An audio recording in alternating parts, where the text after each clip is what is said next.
Unya kasente nikisitani kimwebekese ku mugongo kimulemesa. Hallelujah. So twebaza Mukama Katonda kubanga abantu bawona, abantu business zigulibwawo, abantu ebibakozesa bigenda, endwadde ziwona ne mu Uganda wona, ne Saudi, London, mu America wa. Twebaza Mukama Katonda sife yoyo Katonda omutukuvu ali waggulu nnyo yatukozesa. Nzani okuyimira wano Uganda n'oyogera n'omuntu ali Dubai. Omwoyo mutukuvu naayita mu bbanga, omuntu naawona oba omuntu najjula omwoyo. Kiba kitegeeza nti ffe kyetusinza si kya bulijjo. Kati ffe abalwadde balaba abalokole ne mutunyuma kyetulina si kya bulijjo. Si kya bulijjo naye lwakuba abalokole abayaaye bagamba embwa ennungi erumira embi kugitta. Kati ffe abalokole ekyaffe si kya bulijjo. Kubanga omuntu ayimirira wano omuntu ali Dubai muzimu ne gimuvaako n'akuwa n'obujulizi tozze na wange. Niyo nga musumba lubo wansabira ekintu kyagenda tikyankozesa ebirote bibi byagenda. So ekitiibwa n'ettendo bya Mukama Katonda ali waggulu ennyo. Katonda yatukozesa simaanyi gaffe si lwa buyinza waffe.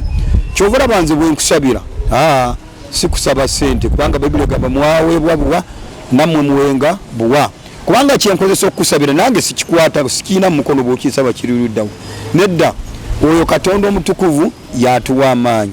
Waliwo nekya kyenjagala kutereeza mpulidde abantu bakikomplaininga ku waliwo kye nayogera luli ne ngamba nti Katonda tasobola kutuula mu ggwe.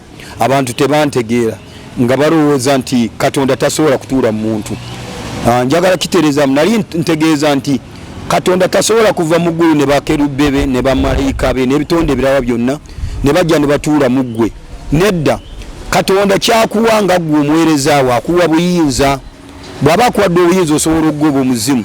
Kubanga njagala osooka ofumitizemu nga ggwe singa Katonda ddala ava mu ggulu ne bamalayika be ne bakerubi batuula mu ggwe.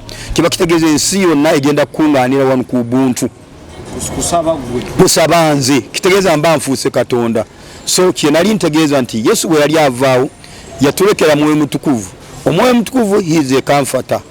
Lwaki yatulekera omwoyo mutukuvu? Yamanya tujja kufuna ebizibu, okulwala, okweraliikirira, okugobwa mu bufumbo, abakazi okutukyawa. Nomanyi omuntu bwakyayibwa mu kaseera kaba yeetaaga comforter kumukomfortinga mu kaseera ako. So kye nali ntegeeza nti yatulekera omwoyo mutukuvu nti bw'onoobeeranga mu kizibu ono omwoyo mutukuvu ajja kukubagiza, ajja kumalako ennaku. So tebabalimba Katonda teri musumba yena ayinza kugamba nti Katonda ali munze. Nedda Katonda bw'anonda ng'omubaka we ampa obuyinza okufuga, ampa obuyinza okugoba emizimu n'emisambwa. Kiba muggwe buyinza si Katonda. Buyinza bwa Katonda bwe bubeera munze si Katonda.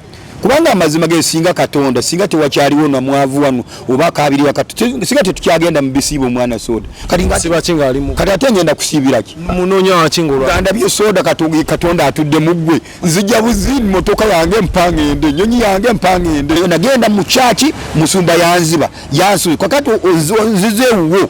Ongambye nti ogenda kufuna sente zo bagenda kusasula lwakutaano nga nze mandi. Sige ensigo ya milioni emu. N'ensigo milioni yange emu. Ndiwa ddembe n'okuleetera poliisi. Twandibadde ebintu ebituteeka mu biwandiiko. Nkwadde akakadde kange ongambye lwakutaano bajja kunsasula. Ndiwa ddembe ekkubanja. So nga bwe nzijeewuwo n'onsabira n'ogamba genda Mukama Katonda omutukuvu ajja kukuyamba kajja kutemereko bajja kusasula. Awo manya nti mbanja Katonda. Ne milioni yange nagiwa ggwe saagiwa Katonda. Kati abantu babanja Katonda sente ze batamuwangako. Katonda nakuwa milioni yange, Katonda nakuwa nyumba yange, Katonda nakuwa ploti yange. Songa Katonda tebamuwangako bintu byabwe. Abantu abalokole bagwayo magombe ne bagwa bava ku lutindo ne bagwayo olw'abasumba olw'abannabbi ab'obulimba. Tebali mu Uganda wokka, Nigeria, Ghana, Rwanda, bannabbi ab'obulimba bali everywhere. So please abalokole be aware of wolves. Abantu mwe njagala kubawabula temusaba wa malayika. Kubanga malayika wa Katonda ali muweereza mu maaso ga Katonda. Era n'ekyagobya Lusifa mu bwakabaka bwa Katonda kwe kwagala bitiibwa. Naye Lusifa yeegombangako nga kino kyempulidde omuntu ng'agamba nti mulina okusaba abamalayika. Bw'oba oyagala nyumba saba malayika, bw'oba oyagala mukisa saba malayika. Toyina lukusa kusaba malayika. Nja kuwa ekyokulabirako.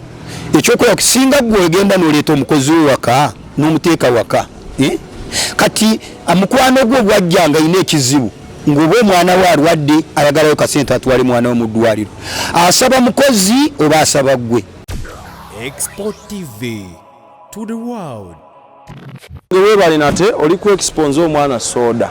Namugereka Ddunda yebala kuumye enzingu ziri 5 ezakega n'ezooba Mugulansiga eddaza 225 tugobye bumali nate tuwongereyo banego wenna ali ebweru w'eggwanga oli mu kiyumba Katonda kuumye oli kuwatanya onoonya kasente yebale okutukuumira bane mukyusiza obulamu bwa famire zammwe ffe tubasabira mirembe meerere kati tova ku expose gira ne munno bw'oba olina challenge okusoomoozebwa eri akunyigiriza ne Uganda ffe tukooneko tumulabise ku nooti 77094266 expo gikozese ate n'ennamba gikozese emikolo gyonna tugikwata ku kamera tukavaringa n'ebifaananyi oba mukolo gwa kika kiba gwa kika ki photoshoot zonna tukubireko kati ffe tukole okategedde then abaana bali kusomera ku Cambridge bali kuyita omwaka ogwedde tetwaligisitalinga grade yonna okujjako first ne second so mweta abaana basome abaana bavayo nga bali productive abamanyi okuyimba okukuba ebivuga abaana babeera bamanyi okusamba akapiira n'okuwuga ate ebibeera byabwerere school fees okazowaayo ebisigadde bibeera auto bakubireko mangu nnyo musajja wa Katonda kankusemberere mu linnya lya Yesu yebaza amina sebo emirimu gigenda gite mirungi sebo mwebale watani kale sebo kasana okawulira kasana kaka muganda izi by the way tunabubuuza mission oba just ensi bwekyuse gye tulaga mu maaso tujja kulaba ebintu ebisinga wano kubanga tulinayo mu Italy eyo omuggo ogwafuuse omusaayi so kakati obutonde bukyuka kusinziira nti ekiseera mukama waffe kye yagamba nti walibeerawo ebintu ebitali bimu eggwanga lirimba eggwanga muliraba ebintu nga bibeerawo nga temubirabanga so ensi oba katugambe mu spiritually waliwo ebikyuka abantu tebabiraba mba biyita bya bulijjo bwatyo bwe yagamba nti nze ndijjanga omubbi so nebino ebintu bigwawo nga tetubitegedde Yesu anaatera okudda kubanga sizoni zikyuka nga tetutegedde akasana nga kano kati okuva January tuyingidde mu Gwokusatu kaaka n'ebyalo byonna tewali bantu basimbye kyakulya mu ttaka nga mutusuubiza Yesu buli mwaka mutusuubiza jjajjajja tulina message Katonda zaatuwa ntuzeesigaliza gwafuuka luyimba olumu ne tutazireeta mu bantu kati Katonda asobola kuwa message nga gwe soda n'agamba kola kino weetegekere kati nze nga nzenna Katonda message gye yampana nga neetegekere manyire tugenda okgenda simanyi wetugenda ogenda naye n'angamba weetegeke kubanga kuva 1962 beetegeka okwetegeka Katonda asobola okulabula ng'omuntu Sekinumu nga bwerabula Nuwa n'amugamba nti gwe genda okola eryato Nuwa n'akola eryato n'agamba abantu ne bagaana so obutonde bukyuse ogenda okulaba obutonde bukyuse ekyokulabirako kati ettaka twalimanga bulimi nga tetutadde mu bijimuso katuteeka mu bijimuso tuliikiriza abalyonoonye oba birimu is there any spiritual connection there waffe bennyini olw'ennima embi n'ebikozesebwa ebyo biffe ne tulyonoonye asifa tulyonoonye olw'endima embi ebintu bino bikyuse obutonde bukyuse abamu olw'okuva ku Katonda ne tusinza ebintu ebirala kubanga ekyokulabira ku kati nze wenakulira nga olaba maama bw'aba agenda kulima ayina etteete gyalekamu wakati omu nnimiro wakati naye ngaetteete lyalekamu eryo ayina okuleeta omusamize n'asalira mu nkoko oba jiba ng'asalira nnimiro mu kifo ky'okusaba Katonda nerukebala so ava ku nnono ne mutudeetera ekifo ky'okusaba Katonda kati nga tulimu ebyo so kati ebbanga bwe ligenda lyetooloola ekigambo kya Katonda kituukirira mpola abantu nga beerabidde nga kiri kyeyagamba nti ndijjanga omubbi kati ndijjanga omubbi kitegeeza buli lujja abadde abawooninga mwe temufaayo so kyova olaba obutonde bukyuse kati mu byala abantu tebanateeka ensigo mu ttaka kiba kiraga ki kino kiranga ki kiranga nti esizoni eddako tuyinza okugwirwa enjala mbabuuzizaako mu linnya lya Mukama waffe Yesu agulumizibwe oyo ali waggulu ennyo ow'ekitiibwa nannyini buyinza atuwa omukka gwetussa era sirekayo omutendereza n'omugulumiza ng'abalala bwe batuuka ku mikolo bagulumiza bakabaka baabwe naye nze Robert tusinguye nina kabaka omu oba ndi 40 oba ndi luddawa ngulumiza kabaka wange omu Katonda ali waggulu ennyo mbalamusiza mu linnya lya Mukama waffe Yesu twebaza nnyo Mukama Katonda omutukuvu oyo ali waggulu mu byakola kubanga abaana mu biyumba oyo bampa obujulizi bawona ebyali ebisitaani ebibatulugunya ebibakozesa bampa obujulizi byagenda ebirwadde byabavaako kwegamba sitaani yali yabafuukidde omuteego noonya kasente ne kisitaani kimwebeekese ku mugongo kimulemesa. Haleluya. So twebaza Mukama Katonda kubanga abantu bawona, abantu bizinesi zigulibwawo, abantu ebibakozesa bigenda, endwadde ziwona ne mu Uganda wona ne Saudi, London, mu America wa.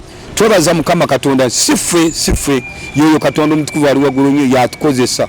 Nzaani okuyimirira wano Uganda n'oyogera n'omuntu ali Dubai, omwoyo omutukuvu n'ayita mu bbanga, omuntu n'awona oba omuntu n'ajjula omwoyo. Kiba kitegeeza nti ffe kyetusinza si kya bulijjo. Kati ffe abalwadde balaba abalokole ne mutunyuma kyetulina si kya bulijjo. Si kya bulijjo naye lwakuba abalokole abayaaye bagamba embwa ennungi erumira embi kugitta. Kati ffe abalokole ekyaffe si kya bulijjo. Kubanga omuntu ayimirira wano omuntu ali Dubai emizimu ne gimuvaako n'akuwa n'obujulizi tozze na wange naye nga musumba luli bwe wansabira ekintu kyagenda tikyankozesa ebirooto ebibi byagenda. So ekitiibwa n'ettendo bya Mukama Katonda ali waggulu ennyo. Katonda yatukozesa si maanyi gaffe si lwa buyinza waffe. Kyova olaba nze bwe nkusabira si kusaba ssente kubanga Bayibuli egamba mwaweebwa buwa nammwe muwenga buwa. Kubanga kyenkozesa okukusabira nange sikikwata sikiina mu mukono bw'okisaba kiriruddawo. Nedda oyo Katonda omutukuvu yatuwa amaanyi. Waliwo n'ekirala kye njagala kutereeza mpulidde abantu bakikomplainingaku. Waliwo kye nayogera luli ne ŋŋamba nti Katonda tasobola kutuula mu ggwe. Abantu tebantegeera nga balowooza nti Katonda tasobola kutuula mu muntu. Njagala kitereeza nali ntegeeza nti Katonda tasobola kuva mu ggulu ne bakerubbe be ne bamalayika be n'ebitonde ebirala byonna ne bajja ne batuula mu ggwe. Nedda Katonda kyakuwa nga ggwe omuweereza we akuwa buyinza. Bw'aba akuwadde obuyinza osobola okugoba omuzimu.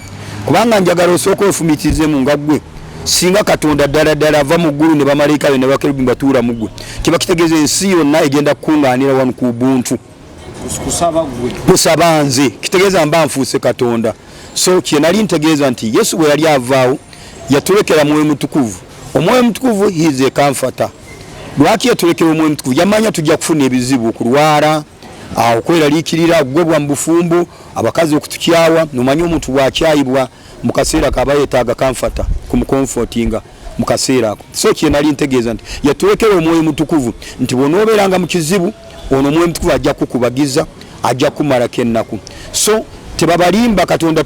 Teri musumba yena ayinza kugamba nti Katonda ali munze. Nedda Katonda bw'anonda ng'omubaka we ampa obuyinza okufuga, ampa obuyinza okugoba emizimu n'emisambwa. Kiba muggwe buyinza si Katonda. Buyinza bwa Katonda bwe bubeera munze si Katonda.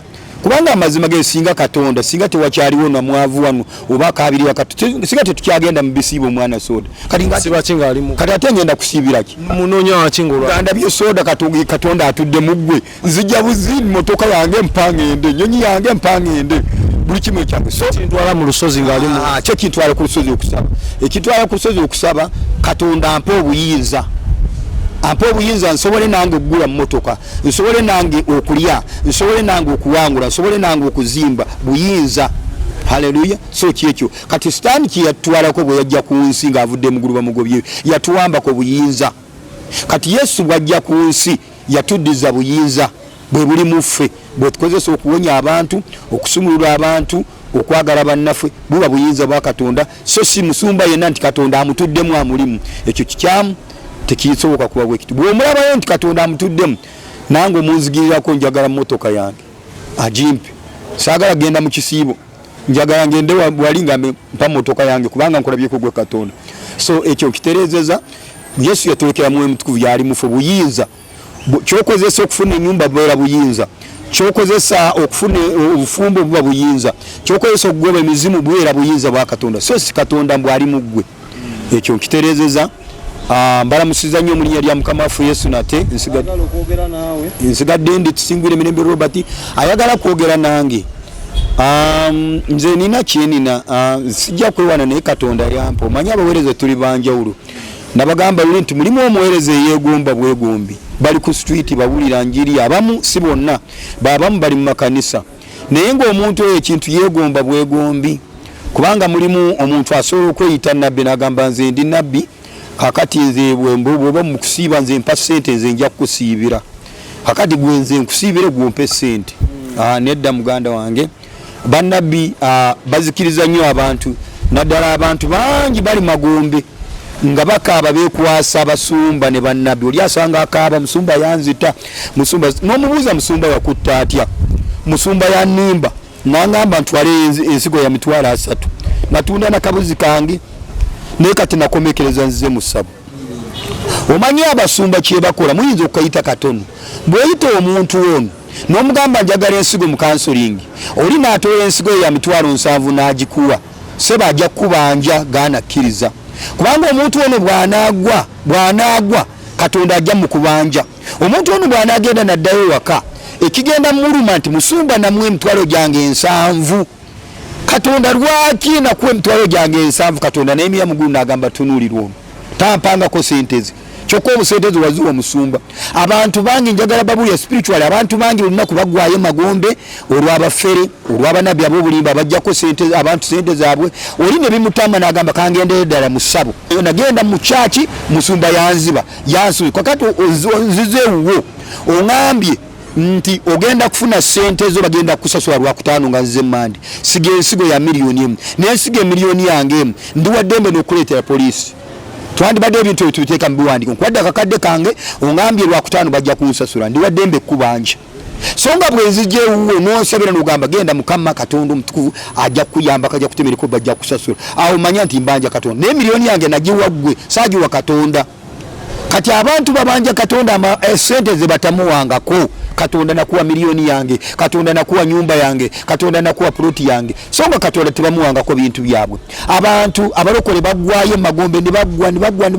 bava ku rutindo ne bagwayo olw'abasumba olw'abannabbi ab'obulimba tebali mu Uganda ukana Nigeria Ghana Rwanda abannabbi ab'obulimba bali everywhere so please abalokole be aware of wolves wakuba abalokole namwe mwine input temuwulira Yesu yabagamba be aware of wolves mwe munoonye emisege giri luddawo emisege giri mufefe abajja ne twogera ntubuulira enjiri kakati lwaki tosaba katonda nakuwa omwoyo mutukuvu nofuna discernment notegeera kiki oyingiramu abalokole bangi babbiddwa olw'obutamanya kyolwa Bayibuli egamba nti abantu bange bazikiridde olw'okubulwa okumanya wow. Mukama Katonda ampadde ekisa enamba yange eri 07 0756550966 nze bwonkubira ng'oli Dubai oba oli Germany oba oli mu America oba oli London weewuunya embeera ku simu yange naye n'ofuna omwoyo mutukuvu ne tusaba katonda n'akola nga tompadde sente zo z'ogenda ekyo okummanja oba okwejjusa naye wabula katonda bw'akukolera webaze Mukama Katonda kubanga ffe katonda yatutuma okugenda okuyamba kati nganze Robert katonda yantuma ogenda okuyamba abantu be waliwo abantu bangi bali mu machachi betaaga kuyambibwa abamu bali mu beyita babannabbi betaaga okuyambibwa emizimu gyabeefuga gyabawasa mwetaaga kuyambibwa abantu mwe temwekaza newakubadde omanyi Bayibuli okugijja ku Genesis mpaka n'ogimale ku Revelation n'osanga oli asoma Bayibuli yonna oli asola ne agitadde mu nkwawa baba agenda kukola eri mu nsawo abamu giri mu mito gya mmotoka abamu enyiri giri mu bwongo naye emizimu gyabakozesa omwana soda ni ani yabo kiki kyabula bwobanga Bayibuli ogirina scriptures ozirina abasumba ekigambo bakikuwa n'okusabirwa osabirwa kiki kyakubulako okumanya please webereremu be aware of wolves so ndi mirembe tusingwire mirembe Robert so tuweereza Mukama Katonda atuwadde ekisa era tujja kweyongera okuweereza tetuweereza nti lwakuba tusasulwa musaala kati nze ndeseewo emirimu gyange nenzija wano okuweereza lwakwagala kwe kundeese wano era sisuubira nti omuntu yena kumusaba 10 kye nti mpa sente okujjako katonda yagamba nti nze mbasindise mugende mumpeereze temutwala kanzu 2 temutwala kooti 2 kubanga omukozi asaana ki empeera katonda asasula kubanga gwe oyinza okumpeereza akakaddeko wano ku nsi oba oyinza okumpeereza emitwalo 5 nyinza okugalya ne gaggwawo nga kusabye naye kate nikindeetera obuzibu ningenda mugenda ogenda okusanga omuntu kubanga bw'osoma the lost book of Enoka musula eyokusatu egamba nti Enoka bwe yagenda mu ggulu eryokusatu yasanga bamalayika abo baali bapasitaazi baali bannabbi baali bali eyo mu kizikiza nga bamalayika bali mu kizikiza Enoka n'abuuza bano bamalayika ababiri abaali bamututte n'ababuuza bano abantu be baani bamalika bagamba nti be baweereza abaali baweereza ku nsi naye nga baweereza nga beeyagaliza nga baweereza balina amacaaki balina ebibiina by'abantu bingi naye nga beeyagaliza balina amalala beekulumbaza kwegamba beegulumiza basanyusa meeme zaabwe kyova olaba bali wano kati mbw abo abaweereza abatume bannabbi n'abasumba ne bayita Enoka nebagamba musajja wa Katonda tuyambe bambi ogenda wa Katonda tuyambe otusabire Katonda atuyambe Enoka mbu naawuniikirira n'agamba nje mwe muli bamalayika mbasambize mu ggulu niyinza omuntu ngenda ntya mu maaso ga Katonda ne mbasabira mwe abaweereza Katonda nze mbasabire nti so abaweereza abampuliriza muyinza kuba abaweereza bakulu mumaze emyaka 2 maze emyaka 10 maze emyaka 7 nga muweereza naye nga kyoweereza tukitegeera haleluya so kaseera okuyita mwoyo mutukuvu sebo olunaku olwaleero emu ku nkola Katonda gye yatulekerawo okwogerako naye esinga obukulu kusaba mwemba nsaba ani omuntu omutufu gwe nina okusaba Katonda Yesu malayika mwoyo mutukuvu webale nnyo omwana soda twagala kutangaaza abantu baffe kubanga abantu baffe bagenda mu macaaki bulijjo ebintu bino waliwo bye batasinkana kakati webaza Mukama Katonda yetuleetera social media kubanga social media etambula etuuka wonna kati abantu baffe tugenda kubawa package eno nti ani asaanidde okusaba kubanga waliwo enjigirizo ezimereseewo kati mulundi gumu abamu bagamba saba malayika abamu bagamba saba muliko abamu bagamba saba bwotyo ekyo nja kukyogerako bwentyo nti Yesu yatuuka kasa bulungi bwe yali avaawo abayigizi babo bamugamba Mukama waffe tuyigirize kusaba n'abagamba nti musabanga kitaffe ali mu ggulu erinnya lyo litiibwe obwakabaka bwe bujje byagala bikolebwa mu nsi nga bwe bikolebwa mu ggulu bwe tugenda kutematema essaala eyo buli kigambo kyogere kiri mu ssaala eyo libeera ttabi nga ligaziyizibwa ebeera ssaala nnamba kati esaala ni kitaffe omugulu ali mugulu bwe tugenda kugijjamu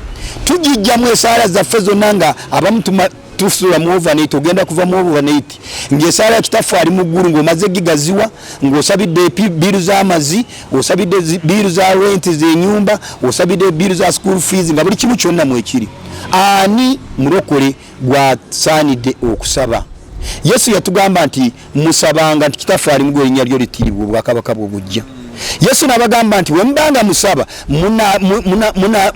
sibagambye nti ndibasabira bwe yali agenda mu Yokaana 17 sibagambye nti ndibasabira ekisooka message Yesu bwe yali ava ku nsi yatukuutira n'agamba nti mmwe temuli bansi eno kisooka yasooka kutulambika bulumi n'agamba mmwe mbaawudde yatwawula temuli bansi eno singa mbadde bansi eno ensi yandibaagadde nze nabalonda mu nsi bwembanga nze ensi yanjagala namwe bali baagala natugamba temwagalanga nsi kubanga ensi eyagala abaayo kakati ensi eyagala abaayo temwina kusabanga bansi okusaba nja kubawaayo nja kubawa ekyokulabirako nti waliwo omuntu omu gwe nawulira ng'agamba nti muyinza okusaba abamalayika temusobola kusaba Yesu yekka nti Yesu ye bwe yagenda ku lusozi nga yasaba malayika Yesu bwe yagenda mu kisiibo nga yayita bamalayika ne bajja ne bamuweereza lwaki abantu mwe temusaba bamalayika abantu mwe njagala kubawabula temusaba bamalayika kubanga malayika wa Katonda ali muweereza mu maaso ga Katonda era n'ekyagobya Lusifa mu bwakabaka bwa Katonda kwe kwagala bitiibwa naye Lusifa yeegombangako nga kino kyempulidde omuntu ng'agamba nti mulina okusaba abamalayika bw'oba oyagala nyumba saba malayika bw'oba oyagala mukisa saba malayika toyina lukusa kusaba malayika nja kuwa ekyokulabirako ekyokulabirako singa gwe ogenda n'oleeta omukozi w'ewaka n'omuteeka waka kati amukwano gwe bwajja nga alina ekizibu ng'oba omwana we alwadde ayagalayo kasente atwale mwana we mu ddwaliro asaba mukozi oba asaba gwe alina kusaba nyinimu kubanga kino bino ebigambo bino byabagezi bokka naye abenoonyeza byabwe bijja batwala bajja kubula nabyo nze omuntu wajja ewange ng'ayagala obuyambi tasaba mukozi wange asaba nze mwenye kubanga ekyokulabirako ffe nabagamba tulina message ezasigalira emabega ezitateekebwa mu bayibuli yaffe kubanga bwe tuzibawa kati message ezo bwe tubawadde Lost Book of Enoch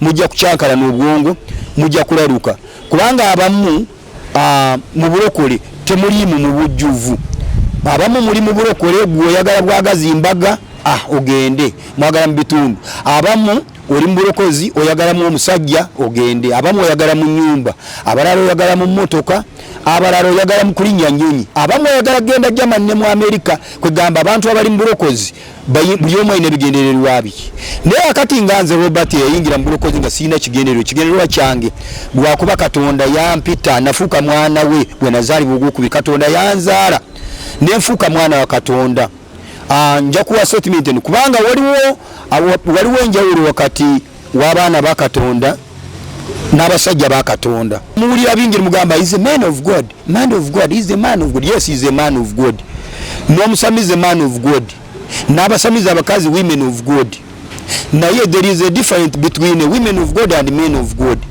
and omusajja wa Katonda abasajja ba Katonda babera abasamizi basobola kubeera abasajja ba Katonda ababbi bonna basajja ba Katonda n'abatemu bonna basajja ba Katonda bonna abakola ebibi basajja ba Katonda naye omwana wa Katonda asika abeera musika naye omusajja wa Katonda yetasika yes asobola okujja n'asaba motoka Katonda n'agiwa kubanga musajja wa Katonda asobola okujja n'asaba ennyumba Katonda n'agiwa kubanga musajja wa Katonda motoka yagiweebwa naye tagenda kusikira bwakabaka kubanga gwe kanjagala nkubuli gwe naawe ali enjagala nkutangaaze nti osobola abakozi bo bagulira engoyi n'obagulira engato n'owambaza n'obaliisa naye toli bafuula basika mu busika bwo abaana bo be basika kati kyekino tugamba nti waliwo enjawulo ku basajja ba Katonda n'abaana ba Katonda abantu bonna abasigadde abali mu nsi bonna tugende basajja ba Katonda bakyala ba Katonda naye abakkiriza Mukama Katonda ne baweebwa Omwoyo Mutukuvu be baana ba Katonda kati ntuddayo muli kintu the lost book of Enoch ekitabo kya Adam sura y'okusatu Adam bwe yamala mugoba mu lusuku lwali lunaku olwokusatu ng'ali mu mpuku wansi yali ayina ennaku yali akaaba ng'asinda yali afuddeko n'okufa omulundi ogusooka olw'ennaku gye yali mu kubanga yali mubiri gw'ekitangaala twabawuliyawulya ebintu bino mujja bitegeera kubanga mujja abalokole abalokoka ebyaddala waliwo bye mwetaagisa mujja bitegeera nga tebiri ne mu Bayibuli muli agenda kubuuza lwaki weesibira nnyo ku the lost book of Enoch nga ne mu Bayibuli oli yagijjamu kiteeza waliwo ekigendo lwaki bagijjamu ogibeesingako nnyo oyagala tu confusing okay lwaki kyesibako nnyo yensonga lwaki nesiba nnyo ku the lost book of Enoch kubanga waliyo ebyama ebiri mabega abaana b'abantu bye bataalaba kubanga tulaba nti abawandiika Bayibuli bano balina n'ebintu byennyini bye bajjamu enyiriri bye bajjamu tewaliwo nsonga nga balambulwa Katonda n'agamba bijja tabusa abaana bange ate anti kakati ekyokulabirako nti ekintu ekiyitibwa Bayibuli kiyitibwa kiri library Bayibuli eyitibwa library nti kubanga lwaki eyitibwa library nti lyekkungaanyizo ly'ebitabo byonna bisanga omwo omuntu ayagala kusoma ebitabo byonna bisanga omwo lwaki nesibako kintu the lost book of Enoch waliwo the lost gospel of Paul the lost gospel of John nayo weeri the lost words of unayakomerera Yesu ku musalaba naye waliwo ebyo ebyabula bye bataawandiika olw'ebigendererwa by'abantu abamu katugambe nga omuntu asobola kuba ine eddaame ng'ali mu nnyumba ine eddaame lye n'agamba eddaame lino sijja kuliraga buli omu n'awandiika eddaama lye eriri original erinamu the final words n'agiwa omuntu mulala kati waliwo abantu bye beesigaliza esekuritiza waliwo Abayudaaya sekuriti zaabwe ze beesigaliza ngeri gye nabagambako ey'omuntu bw'oyogera ekigambo nti Abayudaaya balina secrets zaabwe ze beesigaliza nga bateeka mu Bayibuli. Are we following Bayudaya's secrets or whatever they displayed oba tugoberera Katonda? Nze si following the Jews secrets si following ebyama by'Abayudaaya ebiri mu Bayibuli bye bakkiriza tumanyi Abayudaaya kireza bye tukola mu Bayibuli tugoberera by'Abayudaaya si bya bwa Katonda. Omanyi lwakinzijayo kino Yesu yagamba nti tewali kintu kyonna ekyakwekebwa ekitali kwekulwa nti tewali kintu kyonna ekyakolebwa mu nzikiza ekitaliyo biwa mu musana. Kitegeeza nti Yesu yali atuwa prophecy, yali atuwa message nti waliyo ebyakwekebwa. Bayibuli yajjanga si yaffe Abayudaaya nga ffe tweripako niperi ne Isaaya bwe ensonga lwaki basaba bakweke n'ebyama byabwe. Ate okusooka Bayibuli eno yajja teyali yaffe, yali Abayudaaya. Amateeka gonna agajja gaali g'Abayudaaya, tegaali gaffe. Ffe tufaaki anti ekyokola nzijja ate ekyokulabirako nti Yesu bwe yasindika abayigirizwa abo abaasooka bagamba nti mugende mu nnyumba ya Isirayiri wokka, nabagamba mugende mu mbuga ya Isirayiri muyingirenga mu nnyumba, bwe baba baagalanga emirembe mubaagalize emirembe, bwe batayagala emirembe gyammwe mugendanga nagyo. Kati Yesu nga tanafa twali ffe tetuliimu mu ndagaano, yali tanatuteekamu. Ffe tuyingira mu ndagaano eya Yesu nga Yesu amaze kuzuukira. Neero Yesu luli bwe yali tanafa twali tetuliimu, baali Bayisirayiri bokka. Luli twali tetuliimu. Kati Yesu bw'amala kufa, bw'amala kuzuukira n'alyoka asindika abayigirizwa n'agamba mugende mu nsi yonna mubuulire enjiri, buli akkiriza n'abatizibwa alirokoka. Wano Yesu ng'amaze kufa. Yensonga lwaki? Kubanga tunulira omwana Sodo Omukanaaniyo, jjukira Omukanaaniyo ye neiba waabo. Yesu yagenda mu Ekanani. Omukanaaniyo n'avaayo n'agamba Yesu, n'agamba omwana wange afa. Omwana wange emizimu gimukuba afa. Yesu n'agamba Omukanaani n'agamba oyinza otya okuddira emmere y'abaana n'ogiwembwa? Omukanaani n'agamba taata mukama wange, n'embwa nazo ziri obukunkumuko obuva ku meeza z'abakama baazo. Yesu n'amutunuulira n'agamba omwana wo awone kubanga olina okukkiriza okw'amaanyi. Kitegeeza nti amawanga amalala twayingirawo lwa kisa, tetwali baana ba musaayi, tetwali baana ba mu nnyumba. Ffe ekisa kye kyatuyingizaawo. Kati ekyo kimaze tugende mu maaso nti the lost book ono ngyesibako nti Adamu bw'amala okuva mu lusuku ennaku 3 yanakuwala nnyo. Kati Katonda n'atuma Malika Gabudyeri n'amugamba genda oddeyo mu lusuku ogende ogambe kerubi ali ku geeti akuumawo akukkiriza oyingire mu lusuku munda, ogenda ojjeyo akaweewo akalungi, akaweewo kekintu ekikunyokezo waka perfume okaleete. Bw'omala namtu agenda akaleete. Jjukira njagala kulaga nti obuyinza, kubanga oli waliwo yagamba nti tuyinza n'okusaba malayika. Jjukira Katonda agambye Gabudyeri ng'ayimirira mu ggulu n'agamba genda ogambe. Gabudyeri agenda agambe kerubyani, kubanga Katonda ebitonda byeyina bigaba n'obuyinza era bisiŋŋaana obuyinza. Mulimu bakerubyans, mulimu saafi, mulimu bamalayika ab'amaanyi mu bibinja byabwe nga bakulemba, mulimu bamalayika abafuga ennyanja, mulimu bamalayika abafuga emigga, mulimu bamalayika abafuga ensozi. Buli kimu kirina malayika wakyakikulembera. Kati Katonda yagamba Gabudyeri agenda agambe kerubi eyali akuuma omulyango gw'olusuku, n'amugamba genda ogambe kerubi akukkiriza oyingire mu lusuku, oggyeyo akaweewo akalungi okaleetere Adamu. N'agenda n'agamba Adamu, n'agamba Katonda antumye. Malika Gabudyeri n'agenda n'agamba kerubi n'amukkiriza n'ajja akaweewo. N'addamu n'atuma Mayiko, n'atuma Rafayiri, n'agamba Rafayiri agende agambe kerubi era amukkirize ayingire mu lusuku, ajjeyo bakayita Meriha. Meriha bwe mwagadde kanoyeza mu luzungu, ajjeyo Meriha naye agireete agikwase Adamu. Kimu ekyo. N'addayo n'agenda n'agamba Malika Mayiko, n'amugamba Mayiko agende Indian Sea ajjeyo Golden Roads naye agireete agikwasani agikwase Adamu. Ebyo byonna Katonda yali abireetera Adamu kubanga Omwoyo Mutukuvu mu kaseera ko yali tanaba kubeerawo, kubanga eyo yali ebyo ebintu byonna ebirabo bye byali bireeterwa Adamu bya kumukubagiza Adamu kubanga Katonda nabagamba luli yali akoze endagaano ne Katonda Adamu ng'asaba bamuzze mu lusuku. Katonda n'amugamba nti sigenda kuza mu lusuku kati okutuusa emyaka 15 mu 5 bwe girigwawo bwe ndikuza mu lusuku. Kati epiriyodi eno yali mpanvu, kyali kyetaagisa Adamu kumubeesabeesa ng'ekintu. Ng'omwana bw'anaaba akaaba maama we n'ajjayo ebbeere n'alimuwa n'ayonka n'asiika. Kati Katonda yatuma bamalayika bano abasatu okuleeta gift zino esatu zaali za kusirisa Adamu ne Eva okutuusa bwe balituusa ku kibonerezo kyabwe ku myaka 15 mu 5. Kakati Katonda obuyinza yatuma bamalayika bajje baleeta ebirabo byaffe.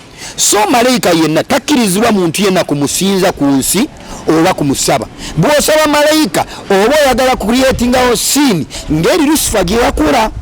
Ekibuuzo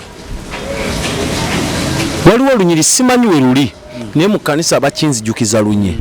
Malayika weegundi buli kanisa ina malayika waayo si bwe kiri? Yes. ate mugamba nze kanisa nina malayika wange mulimu gwe ki?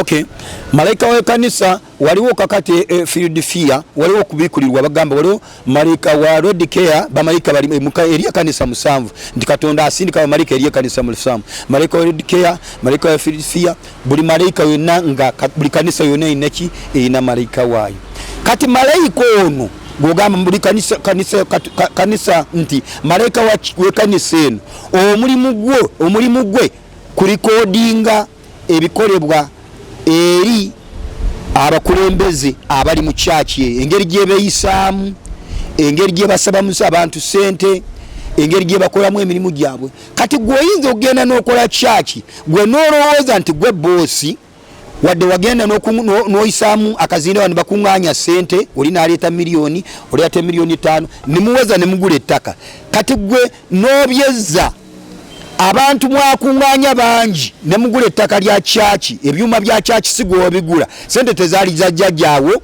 sente tezaali za sengaawo naye lwakuba abakkiriza baleeta ne mugula ebyuma buli kimu kyonna kati musumba n'obyeza kati malayika we chachi ono yalikodinga buli kikolebwa kyonna mu chachi buli mulimu gwonna ogukolebwa amakulu amalungi obanga mubi agurikodinga wali mu kubikulirwa 5 Bibuli kyevegamba nti ebitabo nibikola ki nti ekitabo ekyobulamu omwana gwendiga nakola ki nabikula ekitabo ekyobulamu kati ku lunaku olw'omusango ebitabo bigenda kubikulwa nga malayika w'ekkanisa yasooka mpaka malayika kanisa musanvu bajja kuleeta ebitabo buli malayika bajja kumuvunaanyizibwa kubanga malayika yavunaanyizibwa ku kyaki eyo yayina obuyinza ku kanisa omusanvu so si malayika kumusaba malayika tosobola kumusaba bw'oba oyagala kugamba abantu tubasabe malayika ojja kulyetingisa abantu siini bajja kukola sin malayika abeera muweereza mu maaso ga Katonda kubanga bw'otuuka mu ggulu waliyo ebitonde bingi nnyo buli kitonde kirina omulimu gwakyo naye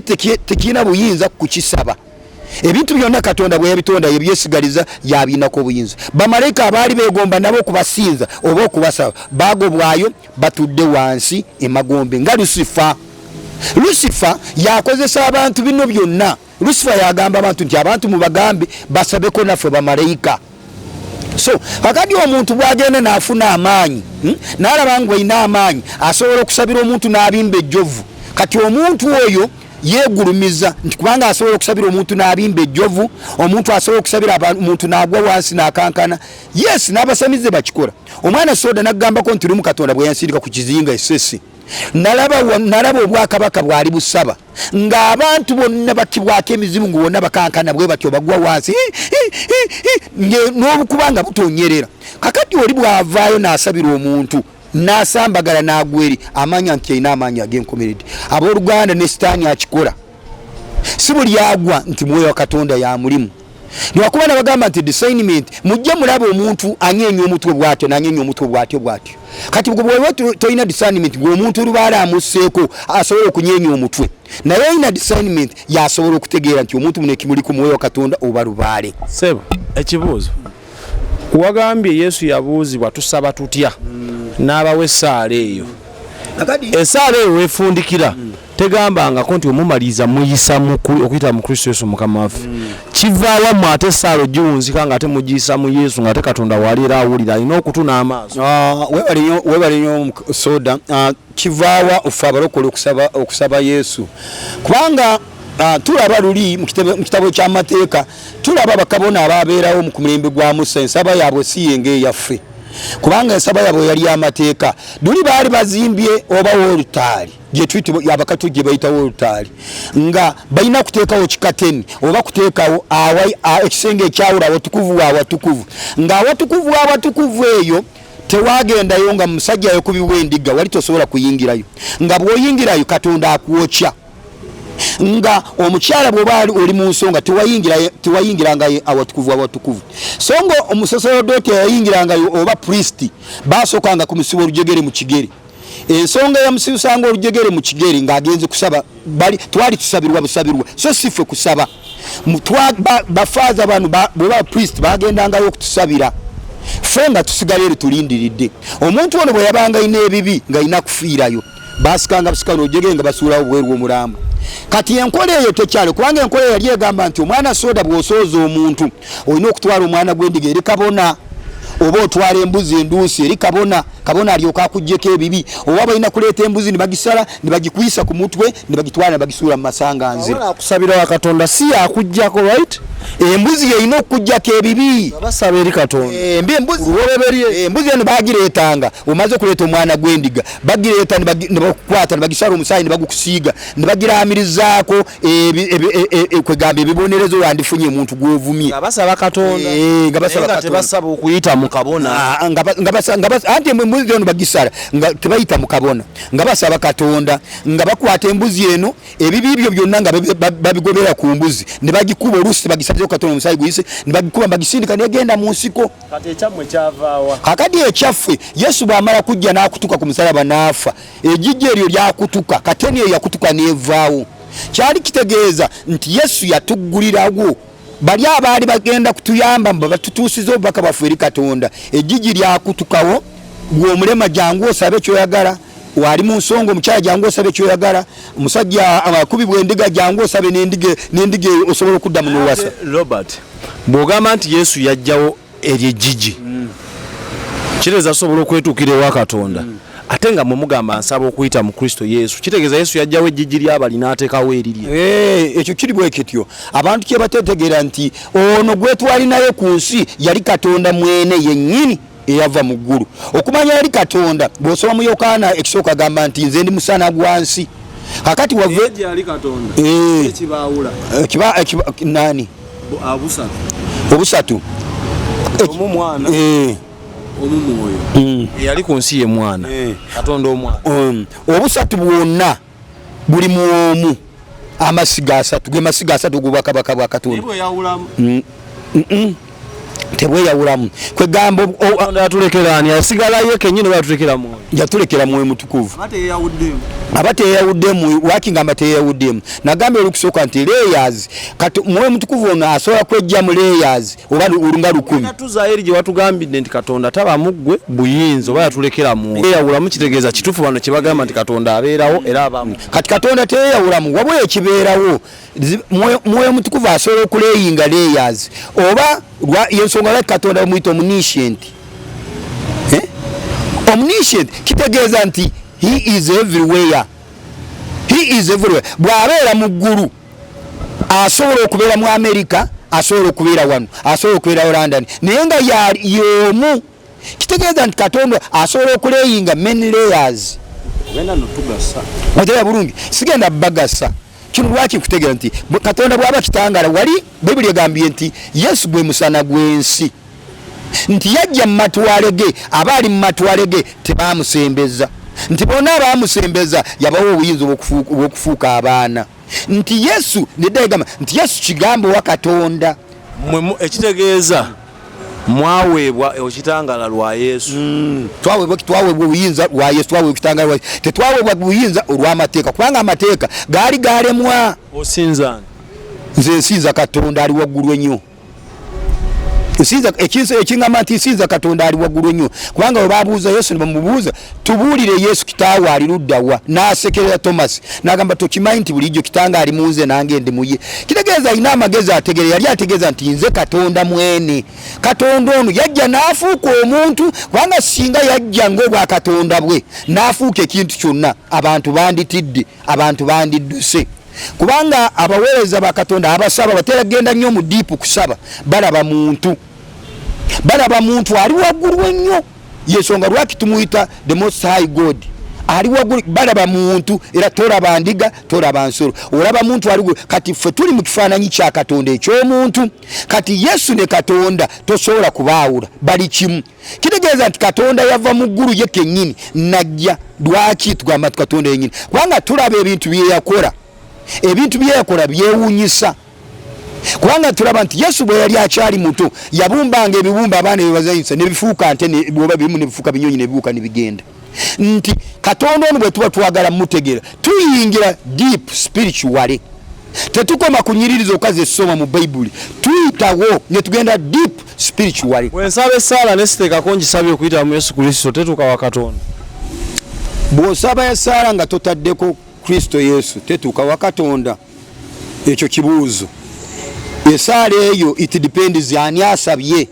munda mugwe oyina ki oyina obuyinza bwa Katonda kubanga Bible egamba nti omuntu bw'alokoka afuuka kitonde kijja aba azaliddwa ogwokubiri kati bw'oba ozaliddwa ogwokubiri ekigambo kyonna kyoyogera bw'oba wazalibwa ogwokubiri ekigambo kyonna kyoyogera eggulu liba liwuliriza mwana kubanga omwana bw'akaaba ng'ali mu nnyumba maama aliwo bweru awulira mangu eddoboozi ly'omwana we najja n'amuwa ebbeere. Omanyi ekisinga okungasa nga mukomekereza Saala nti tusabye okuyita mu Kristo kitegeeza oba ogisiibula Yesu agituuseeyo naye bw'oba osabira omuntu ng'aliko emizimu oba tonnayatula nti okuyita mu Yesu Kristo ng'emizimu gyatandise dda okukola ki okkaaba n'okgenda tonnasiiringa tonnagiwaayo agitwala tannagitwalayo niye olwedde Saala etandise okukola kitegeeza kino ekisembayo kiyinza okukola sensi n'obutakola. Ekyokulabirako bwe mba nga ndi musajja wa Katonda nina obuyinza mujjuvu ne bwenzija nenkuyimirirako nenyimusa bwimusa mukono nga siyogedde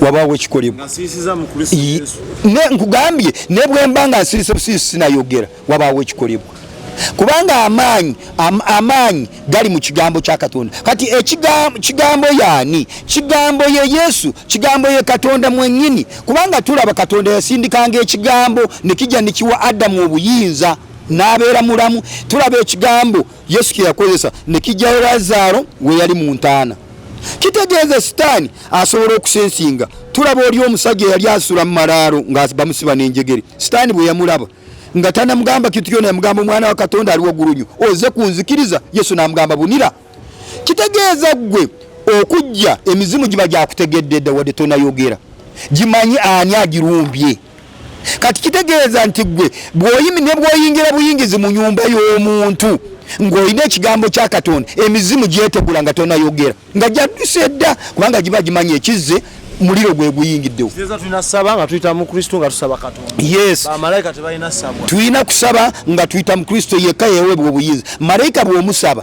oba okoze ekibi kiri Lucifer kye yakola. Malayika Katonda alina balagira nti genda okukola. Malayika Katonda alina kumulagira nga gw'omaze okusaba n'amulagira genda oyambe omwana soda mutwalire ekintu kikiri. Kati ono bw'ajja n'agamba nti pasita ajje ewange. Ekigambo pasita muleme kigulumiza nnyo kubanga kati ekigambo pasita kati tekikyatiisa omwana soda nduli edde ekigambo pasita kyali kitiisa kati tekikyatiisa oli asobola okujja n'akwata Bayibuli n'ayimirira ku luguudo nga mubbi n'agamba nange n'ayogera n'agamba Yesu alokolera ne bamuyita pasita kati ekigambo pasita tekikyazitowa kubanga baakimalamu akawoowo bakizanyiddemu nnyo abamu ogenda n'oyogera pasita adduka kumbi okumenya eggumba adduka buddusi tayagala kulya abamu baakowe ekigambo pasita kiwulira bangi emitala wama yange wano mu Uganda baakowa kulira ekigambo pasita kubanga bano abakikozesa bakikozesa bubi kati ekigambo kino abantu kyabatama abantu bafa baggwamu amaanyi olw'abantu bakikozesa bubi Katonda abantu agenda bavunaana kubanga baakola bubi luli nabagamba nti omuzanyi w'omupiira tebayinza musala golo nti kubanga atebye golo bagisa oraba baba atebye golo bagisala tebagisala nti kubanga atebye golo bagisala nti kubanga golo agitebye bubi nga mumaze n'okuba oli ndifali najja n'agisala n'agamba bagitebye bubi naye nga kisawo kyonna kimaze okukola ki okuba akalulu tebe kakati malayika bano bombuuze omalayika w'ekkanisa oyo yarabye nti omusumba ono bw'abadde aweereza bulungi kati we wali omusango tebagenda kuvunaana musumba nti kubanga yasabira abantu bagenda muvunaana kubanga yakola bubi emirimu gya Katonda. So abooluganda njagala bagamba temusaba nga muyita bamalayika bana bagamba nti musabe kuyita byamalayika lwakuba mumuca mukannyo oli bwajja n'amukwatako n'asambagala n'agweri n'amanyanga biwedi basobola okukwatako n'osambagala n'ogweri naye n'oddayo n'emizimu gyo bw'obanga ddala omuntu oyo agobako emizimu lwaki akugamba nti waliwo emizimu emirungi n'emibi wano mpadde empuliriza twagala kutegeera ekigambo kino nti emizimu emirungi n'emibi ye emizimu emirungi n'emibi gyegiruwa emizimu emirungi n'emibi gyegiruwa kiringa kwe kugamba nti waliwo abantu abalungi n'ababi yes munsi mulimu abalungi n'ababi tukimanyi bulungi nti abalungi be ba Katonda lindako statement erivide emizimu emirungi n'emibi nze eyo statement sijja gikkiriza oba nja gikkiriza oba sijja gikkiriza sijja gikkiriza kubanga lwaki tulina abantu babiri bali munsi tulinamu abantu ba Katonda n'abasitaani ekyo kole bwe tuti tetutabula story eno tubasiibule ku kyo ky'abamalayika then ey'emizimu tugipackaging eyo katuleme batabula. Okay. Abooluganda njagala bagamba bonna abali abatulaba togezangako n'osaba malayika. Malayika is a servant mu maaso ga Katonda. Katonda ine ebitonde bingi kubanga gwe bwotuuka mu ggulu oyinza n'okuloluka n'ogamba sitaani kubanga mu ggulu waliyo ebitonde birina amaaso mukaaga saidi 2 ne saidi 2 ne saidi 2 maaso mukaaga n'amaaso 8 waliyo ebifaanagana k'empungu ebifaanagana k'empologoma so ebyo byonna ebitonde tetubisaba tusaba Katonda. Kasaba ne banyabo katukomye waneno for this Mukama batukuumire ekyemizimu katudde mu story eddako. Export TV to the world.